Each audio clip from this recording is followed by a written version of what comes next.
The Owl's latest devlog is here, and this actually brings more than just that because there's stuff to talk about outside of the devlog as well, like new dinosaurs and a new lizard. So let's go ahead and talk about all of that. We speak a lot in these devlogs, and developers talk a lot on about stuff that they're working on, but we also did get an update recently which brought in some new stuff that they were testing quite a bit, and they mentioned that in this devlog. Now this devlog came out before this update released, so the first one here is about the fact that they were able to test servers and get 140 out of 150 people onto a server without any AI, without any performance issues, and that is really, really good. This is something that was recently then pushed into the latest patch for the game, patch 0.14.28.61, and that brought in those 150 player servers which have no AI. And it's interesting because these are experimental servers and they're going to help with that, increased capacity, performance kind of thing. So it's good to see. But what else did they speak about that's upcoming? Well, they said that Tyrannosaurus Rex is making good progress here, and it was mentioned that the crush ability as well as all of the situations that it could trigger have been worked on quite nicely. They then go on to say that they're working on its other mechanics and hope they go as well as this one as well. They also said they want to expand upon the migration system. At the moment they have a normal migration system, but they want to add a rare event called mass migration. This will see the entire server, which will make the entire server go on a migration pretty much, and it will also introduce the patrols, which allows players or groups to patrol and make sure that players are migrating to the location and help them keep in line with the migration as well, which I do think is really cool. It keeps players moving organically as well. So that's that, but what else is there to talk about for the devlog and other stuff as well? Well, of course, last devlog we didn't get many human stuff. This time we do have a little bit. These were talked about by Visual Tech and showcased by Visual Tech, but they did say they were spending most of the month adjusting performance issues on older props. However, we do have some newer props here, some of which are soon to be entering into the game. The first one is the weapons locker. This is built around weapons that you can find in the game, and this is a half modular system, but at the moment they do not store any guns. Now I believe we have these already in the game, but this could be the ones that have begun to get improvements, or maybe these are actually new. I'm not actually properly sure there. The next one is the buoy, and this one will be dotted around in the oceans or the bays of the Isles map. They're pretty cool. I like them. They are solar powered. They did say some of them will be transmitting stuff, but most of them won't be, or most of them won't at all be transmitting anything. Finally, there are fuel stations or pumps which we'll be able to use. This will be able to refuel a lot of the machines, as most of the machines on this game will run on fuel. They did say that you'll need your key card to interact with this system or to get the system to work, so it's likely that this will be interactable in the future, and maybe when your machines or cars or whatever are running low on fuel, you'll be able to go to a fueling pump, and if it's got fuel in it, you'll be able to fill it up with your key card, of course, and maybe you have to find them around the map as well. But that's all that for human structures and what they showcase here. Some good stuff there and some good insights of what you could expect for some of them in the future. I wonder if those boys actually will transmit something, if some of them do, and what will they transmit? Maybe they'll hint towards future content for the game or something like that. Who knows?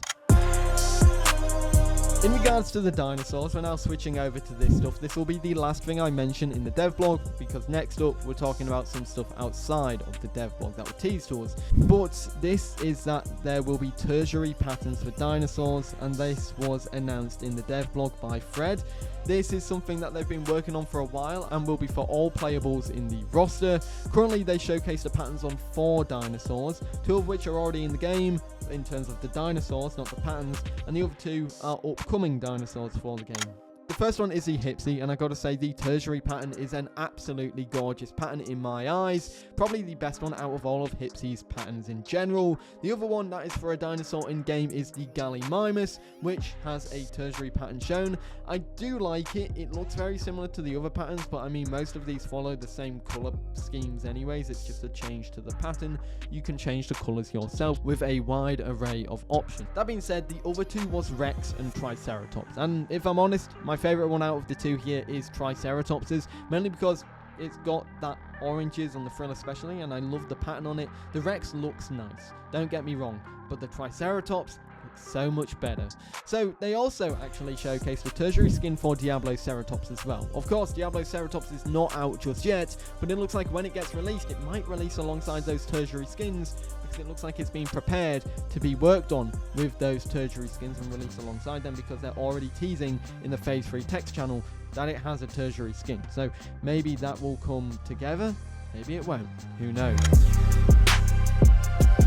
Now, I want to talk about some creatures that were showcased in the Phase 3 channel. The first one is the Megalania, which is an upcoming creature for the game. Now, this one is in a better state than the next one I'm talking about, but so far, this is what we get to showcase. The model, and we have technically seen, I believe, the concept art for this before, and the model now is finally here. Maybe we did have the model before.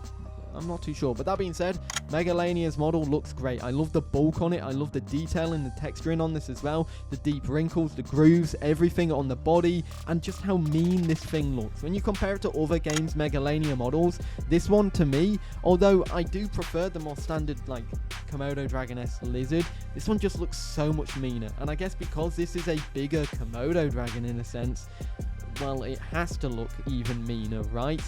That being said, it's very standout, and I do like it a lot. I am curious on what your thoughts are on the Megalania model. Do you like it? Do you not?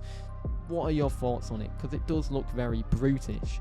That being said, there is another dinosaur to talk about here. I know Megalania is not a dinosaur, but to skirt into this, there is a dinosaur to talk about. So let's talk about that, finally. So recently, Camarasaurus had its concept art showcase, which was 2 months ago in February.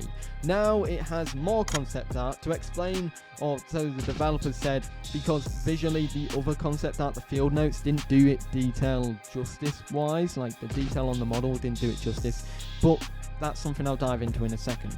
We also get to see the model of this creature as well, this dinosaur, with different growth stages. You have the juvenile, then what I'm assuming is the subadult and the adult. However, it could also be a difference between the male and the female, with the female being smaller or something like that. Or it could literally be an elder. I don't actually know what the exact differences there are between them. It could be a growth stage difference, or it could be a gender difference, sexual dimorphism, or it could literally just be, the growth stages there.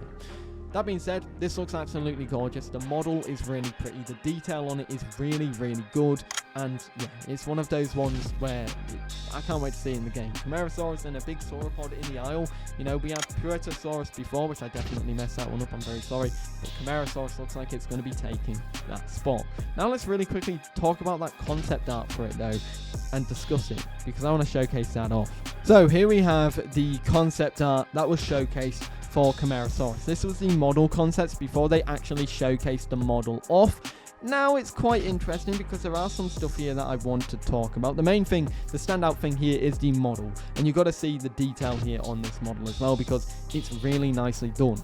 You've got obviously the scoots along the thighs, the legs. You have these flaps going along the neck, like these outcrops with more spikes. That being said, there is a lot of detail on the head as well. It's obviously got that blunt shape like that of Camarasaurus. If we go over here, I know I mentioned the scoots before, but these scoots will be inspired from that of snapping turtles by the looks of it. Snapping turtle scales, and that's what these scoots look like. So they're not actually scoots, they're more like scales from that of a snapping turtle, maybe the shell of a snapping turtle, or on the legs of a snapping turtle you have those scales as well, which is definitely what it probably is reminiscent of. This one here doesn't have those scales, and so that could indicate maybe the older ones get the scales and the younger ones do not get the scales, or maybe the males get the scales and the females do not. It could be a good difference there between growth stages or sexual dimorphism. It's really interesting to note that there. There is a close-up here of the scales on the legs, as well as over here. They're very well detailed, and it looks like they're going to be all over the legs. It's not just going to be at the upper part of the leg, it's going to cover them all. And it maybe could be one of those things where the dinosaur itself has more armor on its legs, or maybe it's more resistant to certain attacks that hit it on its legs. Now that's just a theory there, but with scales like that and maybe a bit of armor in a sense that comes with it, like reinforcement, it could indicate that. Of course, there is a head over here that is blocked by my face, So if I just move my face here, you can see the head, another close-up of the head. And this one, to me, it looks different than the one over here, right? You get what I mean? There's two different kind of head shapes. This one's more rounded and this one is blunter. Maybe it could be an elder. Maybe it could be sexual dimorphism. Maybe one of them is younger. Maybe one of them is older. Who knows? But there is also, if I talk about the head really quickly again, there are these sketches here, but these could just be sketches of the head itself. They definitely seem a bit less detailed than the others. That being said, that is the Camarasaurus model concept. Let me know your thoughts on this one. I did ramble a bit there and lay out some ideas. Very excited for this, but I'd love to know what you think. Can you fill in some of the information as well? Do you know more than me? Let me know in the comments, because I really want to know your thoughts. Of course, everybody, that is everything to do with the latest the Isle of Rima update news. Let me know your thoughts about all of this in the comments down below. I'd love to know what you think. But other than that, guys, I'll see you all in the next one. Have a great day. Peace.